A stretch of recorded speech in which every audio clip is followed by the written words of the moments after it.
that we have to praise our kids, and we do praise our kids. Like Mansi very rightly said that, praising is important, and we do praise. But sometimes what happens is we do not give the reason for that praise. I guess this is the takeaway from this session, that, it's very important that we praise the kid, we understand, we observe the kid, then we respond. I guess these are the key elements. Consistency in your approach, as rightly said by Mansi. And commitments. If you've committed something to the child, maybe we feel that it's all right, it's a very small commitment, but it's very important for that child to see that whether that commitment is being followed or not. So this brings me to our next speaker, who is Miss Meena. She is a counselor, a therapist, and a soft skill trainer. She will be going to talk to us about how to say no. Now, she has 30 years of experience in this field. She has various therapies which she worked with, NLPs and music therapies and hypnotherapies and all these things. So now what is she going to talk about is that how assertive parenting. It's very important to set boundaries for our kids. And in today's time, we always keep on saying no, no, no, no, no, to that extent that the no actually loses its actual meaning. So now I would like to welcome Miss Meena. She'll be going to talk about assertive parenting, how to say no, and no is not a negative word. So over to you, Miss Meena. Thank you, Gitanjali, for inviting me to this beautiful forum. You have introduced me as a counselor, therapist, and a trainer, but I would also like to say that I'm not only a counselor, therapist, and a trainer, but a parent for 3 children and grandparents for 4 children, So my youngest is 7 years and my eldest is 19 years. What I did with my children was great, but I think what my children are doing with their children is even greater, And I'm sure they learn a lot from this presentation that Mansi has made, I am going to share the screen and start my presentation, which, as Gitanjali has said, to share and to say no. But how effectively to say no?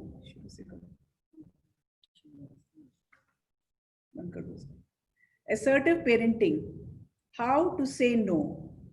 Now, like Gitanjali said, it is very important to say no, but how to say it and when to say it.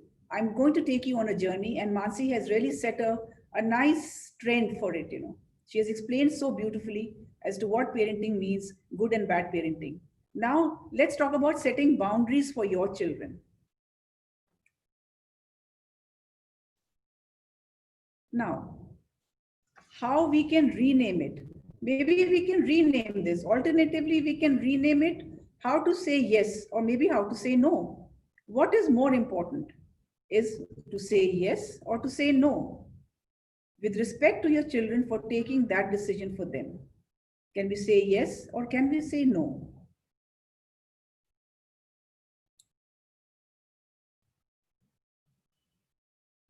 Now, the answer is not easy, as each child and each parent is different. We all know that. All children are different, and so are the parents. No one size cannot fit all. So one size cannot fit all. Like I heal my patients through customized therapies tailored to meet the specific challenges and personalities, the boundaries for your child need to be set in a specific context relevant to you and her, him or her. It is very, very important to set your boundaries, but those boundaries should be set respective of the child, who he or he is. What are the boundaries that we are going to set for him, and what are the boundaries that we are going to set for her? What is the age group that we are going to set boundaries? So let me take you on the ages where we are going to set the boundaries. The answer is not easy. Now, what I want to give you, therefore, is not a list of solutions, but a framework for meeting the most difficult challenge of setting and resetting boundaries for your children. For developing this framework, I would like to segment the children into 3 categories: up to 5, 5 to 10, 10 to 15. For each of these age groups, the strategies have to be different for when and how to say no, and when and how to say yes. This is exactly what I spoke about. It is very difficult to customize. We need to have different strategies for different age groups. 5 to 10, 10 to 15. So let's move on to 5, age 5. Up to 5 years of age. When the child is too young, he or she is entirely dependent on the parents for their development. We all know that. Right from the time the child takes birth till the age of 5 or 7, I say, it is very important. The parenting becomes so important. That is the time when the child is gathering the belief systems, where the child is understanding rights and wrongs, you know.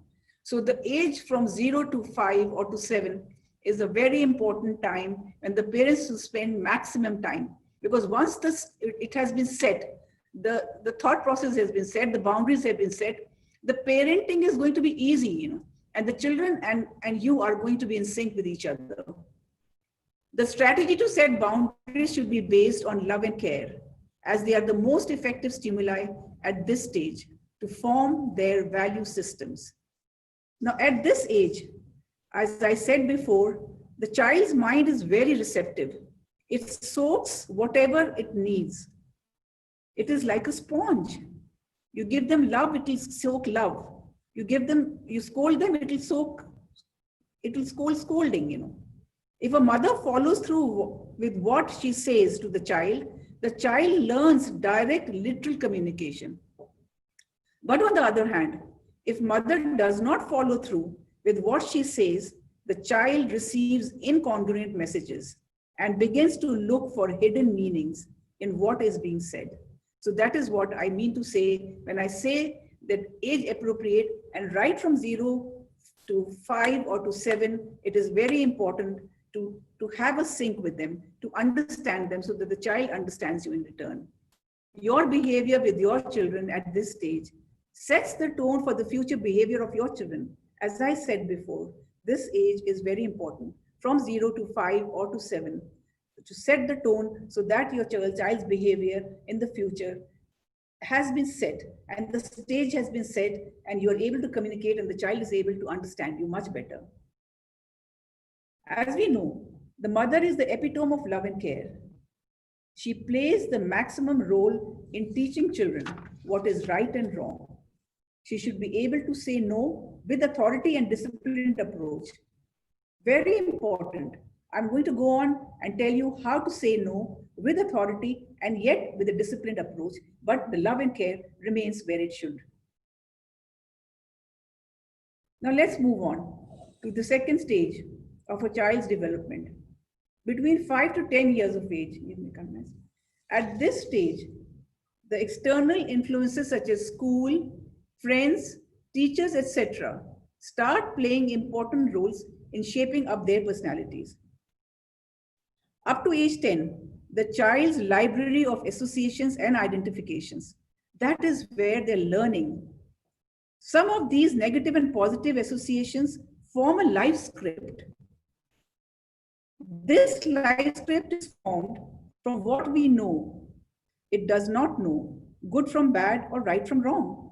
It is only aware of associations and identifications. And so, at this stage, the children are exposed to many things beyond the control of parents, and often the fight is about how to neutralize the bad influence. Now, I would like to share with you an example here. The logic of explaining why a mobile is not desirable or necessarily has to be accompanied by acceptance of the fact that these modern day instruments also have great educational value. So, parents have the task of channelizing the children to the beneficial side of these items and limiting the exposure for a limited period and under supervision. It's very important that these exposures should be done under supervision. Here, the boundaries are set, not by saying no, but by saying that let us do it together at the right time for the right reasons. Now, if your homework needs to be done, then let's do it. I will be giving you that screen time, that time which is needed for you to do your homework. Or maybe if you want to play, then let us set a time. Like my daughter, who's the youngest daughter, she has a 7.5-year-old son. She has set his screen time, and he knows After dinner, he will get 20 minutes of screen time. And 20 minutes he switches off before he's telling her back, now, Advik, you need to switch it off, He will do it before the mother has actually asked him to switch it off. So what we have done is to set boundaries, but set boundaries with agreement with each other. The child is understanding that this is my screen time and I need to go on the screen, but I need to switch it off after 20 minutes. So invariably, he will switch it off even before the parent has asked him to switch it off. Now let's move on to the other age group, which is 10 to 15 years. Now here, parents and friends, the challenge comes from the fact that while children are developing fast into young adults, parents are tending to be obsolete in their spectrum of knowledge, and therefore, the boundaries need to be anchored in mutual respect and pride. Sometimes the child tells you, Mom, what do you know? You don't know. I don't think you know how to operate this gadget. So, all right, maybe I don't know it. Can we sit together and do it? I need to learn from you just as you have learned from me. So let's do it with mutual respect and pride. I do it even as a grandparent. I sit with my grandson who's 19 and I ask him, can you tell me how to set my laptop? Can you help me to make my presentations? So we are doing it together and yet we are doing it with respect and pride. Now, certain degree of independence is also necessary at this stage, which is 10 to 15. And therefore, the task is to let them set their own boundaries based on the value system and the pride of being part of your family. Like I've said earlier, the boundaries have to be set based on our value system. Each family has their own value system, and all the value systems are just fine for them. All that we need to do is to exercise that value system and inculcate. कहते हैं ना, हम जो हमने सीखा है बचपन में वही हम आज तक करते आ रहे हैं. So it's important to have those value systems in place, and those value systems can be projected when we follow those same value systems. Like Mansi says, we have to follow that. We have to be a mirror to them so that they do exactly and follow the value system that have been set by the families. Here, the no is defining certain red lines, very important, which cannot be crossed. Red lines cannot be crossed. Orange lines can be crossed only when you are around, and green lines which can be crossed on their own. So we have these certain boundaries that we have created with the children, and right from beginning, the child knows that these are certain boundaries that I can cross and these are certain boundaries that I can't. And these are certain boundaries that I can cross with parental supervision.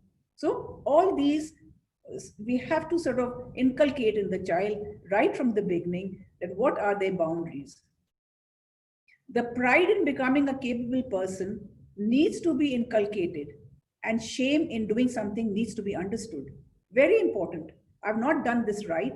It needs to be understood why I have not done this right. Can we sit down and have a word together? In the evening, my children sit with their children and they talk to them and say, you did this right and I'm so proud of you, But somewhere I feel that you could have done this better. So let's see how you can do this better. So the child understands what he or she can do more. Pride, shame, and fear all need to be used at appropriate times as motivators for the right behavior without serious side effects. It's very important. As I have been talking about, we do have and we have seen serious side effects, and that happens only when there's lack of communication. Now, communication becomes the most vital in any relationship, whether it is with your spouse, with your children, with your neighbor, with your friends. If there is a breakdown of communication, then there is definitely going to be a problem. So we should understand not to break down that communication and have good communication with everybody around us, especially our children as parents. And now, I would like to end it. I would like to say that the prerequisite on a healthy and productive relationship between you and your children is a two-way communication based on mutual love and respect. If that does not happen, the disasters only can come when communication breaks down. Like I said earlier, since I am into the counseling field for many years now, as Gitanjali said, for 30, 35 years, I have been a counselor, and for all groups, age groups, teens, adults, and I have seen disastrous effects when the communication channels are not open. when they have broken down, when people are not seeing eye to eye each other, when the parents are not seeing eye to eye with the children, and they're not able to sit down with them and ask them, what has it happened to school? What has that happened in school today? Today you don't seem to be the same. You're not as chirpy as you were yesterday. Is there something that's happened to you today? Can we talk about it?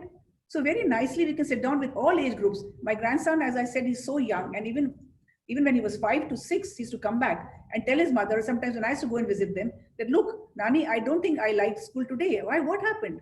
My teacher wasn't very pleasant to me, or I had a fight with my friend. So it's very necessary for them to vocalize, to tell the parent, and that is what is going to set the tone for later years. The child will have a best counselor at home with their parents rather than look for a counselor outside or look for a therapist outside. I'm not saying that it's wrong to look for a counselor or a therapist outside, but the parent has to be the best counselor and the best therapist.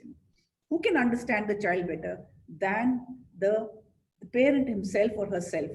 So that is why the communication channels with your children have to be open all the time, and look at them and see where is it that you need to reach out to them, and where is it that how is it that they can reach out to me. So this is the work that I do, and thank you so much for sharing this screen with me and sharing this time with me, parents and the faculty. And again, once again, I thank Gitanjali for inviting me to this forum and sharing my thoughts on parenting and grandparenting for that matter. Thank you. Thank you so much, ma'am. You are on mute.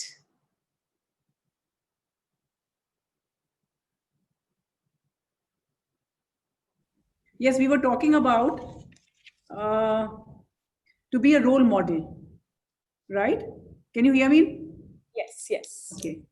So exhibit actively the behavior you want the child to cultivate. Mindfulness, good health, financial saving, all behaviors parents must exhibit before they expect the children to imbibe them. Very important. Like we have said, set the boundaries together. Boundaries help to limit choice, teach discipline, pocket money, screen time should have boundaries too. Full screen. Actively listen to your child and understand them. Don't be completely rigid. Only you, as a parent, understand your child and family circumstances. At times, make exceptions to rules if necessary. Sometimes flexibility is more important than rigidity. So that is what I have to say to your question that you asked me. So we need to be flexible at times, but we need to be rigid too at times. So there has to be a win-win, not a lose, but it has to be a win-win, a game which is win-win for both the parent as well as the child. So the way you were saying that, there needs to be a little justification of everything. Instead, if there's something, it's not that, okay, what I'm saying in an authoritative style, that's not something. You have to understand other perspective as well. Absolutely. Absolutely. Thank you, Ms. Meena. So our next question is, you are in a grocery store and you come down very harshly on your child. On your child's behavior because you feel humiliated in front of others. Your child reverted in the same sense now. So I guess that is what we were talking, and Miss Pooja was talking about how to handle this kind of conflict, because the child is in the same thing and now he reverted in the same way. Now you're feeling humiliated. So how to go about it? So I would like to direct this question to Miss Pooja.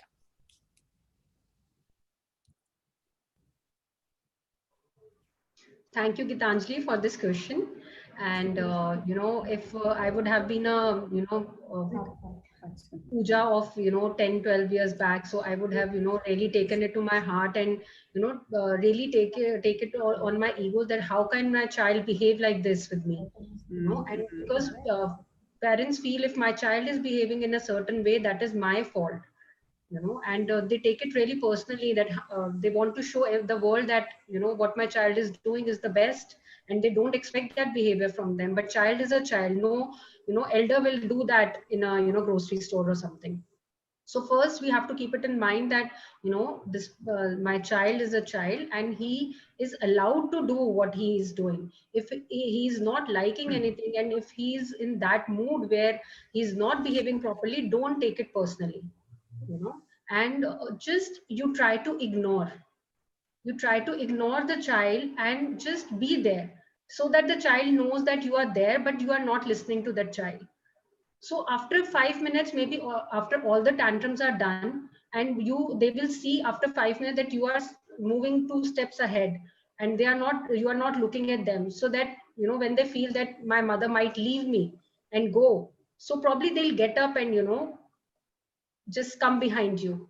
But very lovingly, you have to keep looking at them, and, very, uh, with a very balanced head, you have to handle this situation, not taking things personally, not shouting at them, and not, actually making a drama out of it, because the child it's okay. But as a person, parent, you have to, keep that in mind. And maybe after you go back home, and then you can make the child understand. When the child is in position to listen to you, after you have given served the lunch, or, after giving some water, then maybe a day later, or maybe 2 days later, when you have that me time with your child, then you try to make them understand, not at that moment. True, true, true. So we have to really understand that who is the adult in the picture. We cannot get into that collision cause that is, okay, you are saying this, I am saying this. So it's very important for us to. Thank you, Ms. Pooja. So our next question is for Ms. Mansi. And the question is, how can we gratify the anger levels in the child? How does positive reinforcement work? So this is a question came from Thank you so much. So, considering again, I would only talk about the present situation where we're all in the four walls of the house. The anger levels in everyone, the frustration level in everyone is at a peak right now. So, when there are maids not coming over, when there is no staff, etc., mothers, fathers, everyone working from home, etc., are so frustrated, irritated, annoyed. Plus, children studying, online, etc., completely new gadgets, and there's so much newness in everything, which does cause that angst in us, which leads to sort of showing that emotion on someone or the other. And the easiest target we find is our kids, and vice versa. So, addressing to this question, I think the first step towards controlling or managing your child's anger is to accept the fact that these are the triggers of my child. And when I see that these triggers are coming over, I need to be mentally aware that now these things are going to start. So I'm not, paying too much heed to the fact that, oh my God, now he's going to explode or something like that. Second very important thing is, once you know that these are the triggers, after your observation is done, it's very important for you to maintain your own calm and peace. If your body language shows that you're anxious, or in the sense you're sweating and angry and red, your child is going to do the double of what you're doing. The third step that you need to be very careful about when such a thing is happening is that constantly have a very calmed body language, a nice eye contact, and very subtle smile on your face. And the last thing that you will do is, once the whole anger episode is over, give a glass of water with a little bit of, they love having cold water. So give a glass of water and put a little bit of cold water in, which is going to make them happier that I mom's giving me a cold glass of water. And then sit with them, hold their hand, and ask them, what happened? What's happening with you? Please share it with me, and let's come to some kind of a solution or conclusion. I think this is the most appropriate way for any child of any age. And keep your body language and your own emotions in a manageable blend. And when you feel that you're at a sense of a very high right now, and you can't do that because we are not God, we all have that point where, I can't do it anymore. Go to the washroom or go to another room, calm yourself down, relax yourself, and then go back and handle the situation. Because once the words are said and once the actions and reactions are done, you can't take it back, and we all know that. very, very true, Mansi. And it's very important for us to understand that anger is also an emotion. It's all right to exhibit it. It's not something that we have to bottle it up and then we have to vent out in one go. So it's okay if the child is showing that anger, that emotion, but how to go about it is something which you have already answered. Thank you so much. So I guess now it's already 6:20, and we would take last two questions. So this question is for Miss Meena, and then I'll move to the last question. What about a 17, 18-year-old seem to be at constant loggerhead with parents? A no is always taken by them so personally. So Meena ma'am, please share your thoughts on that. Like Mansi said, at this time, parents are really being challenged with difficulties, and certain dysfunctional families are facing it even more. So as parents are also preoccupied with their own work, so they provide a full of desires of the children so that they can be left alone to work. Now what is happening is the children are becoming manipulative. So today's parents are also scared that the children should not take any extreme step, or they try to fulfill all their needs and wants of children, making children drivers of the car. Rather than you being the drivers of the car, the children are becoming drivers of the car. So what is the right way of parenting? Give opportunities to the children to grow, but don't make your child your parent. ये एक गुरु मंत्र है that all the parents should understand. Give opportunities to grow, but don't make your child your parent. Each day is a new day, and if one day the discipline fails, try the next day. Try alternate ways of driving the car and the goals with the children. Now, the most important is present a united front to the children. Both parents must discuss conflict handling solutions together and agree on to set boundaries. It's very important, as both parents should be on the same page while setting boundaries for the children. Sometimes the children become manipulative. एक अगर माँ ने मना कर दिया तो father के पास चले गए, फादर ने मना कर दिया तो मदर के पास आ गए. But that is causing a lot of anger in the child, or a lot of frustration in the parents. I am not able to discipline the child as I would like to. So then the parents should be on the same page. Seek help if necessary, professional help like a therapist.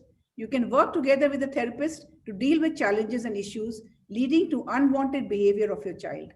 A professional can help you better understand your own emotions and your child's thoughts and emotions, and can facilitate to a better relationship. Like I said, the best is to handle it yourself.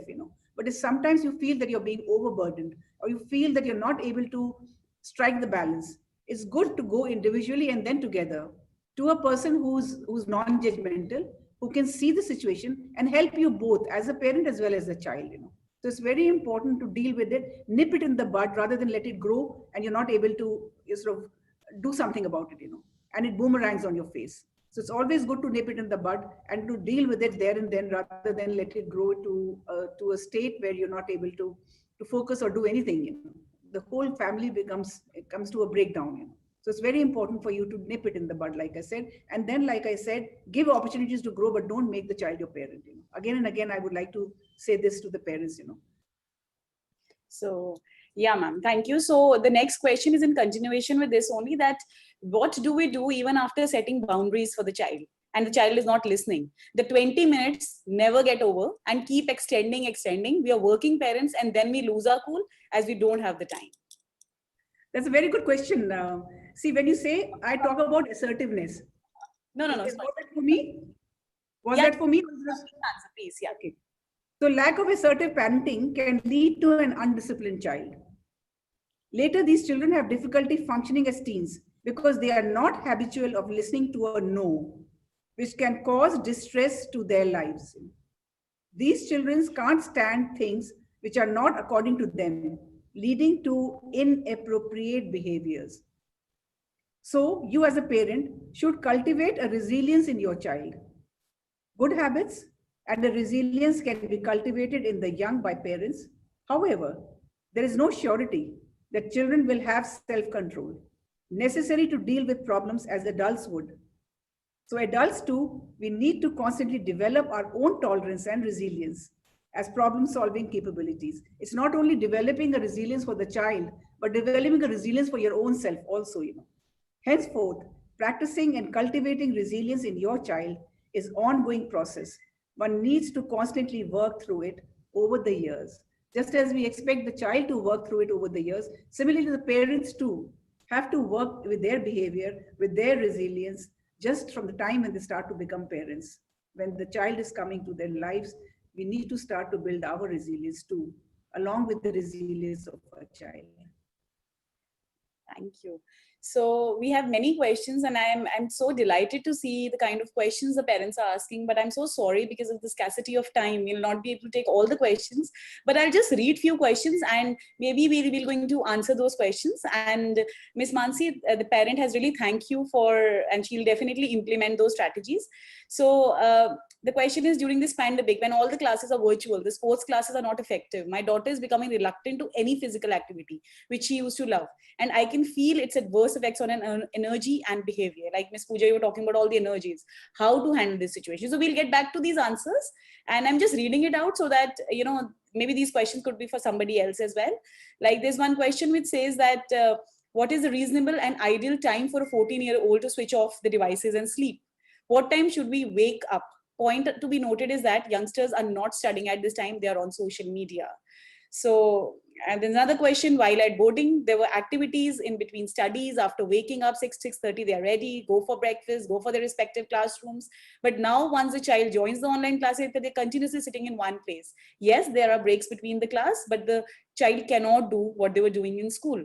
So they are in the one place all throughout. This is affecting the child's mental and physical health. So how do we deal? So I guess this all, and these questions is evident that this session was really informative and fruitful for them. That's the reason these questions are coming in, and I assured all the parents that these questions will be answered, and we'll get back to you with the document where all these answers will be, the questions will be answered.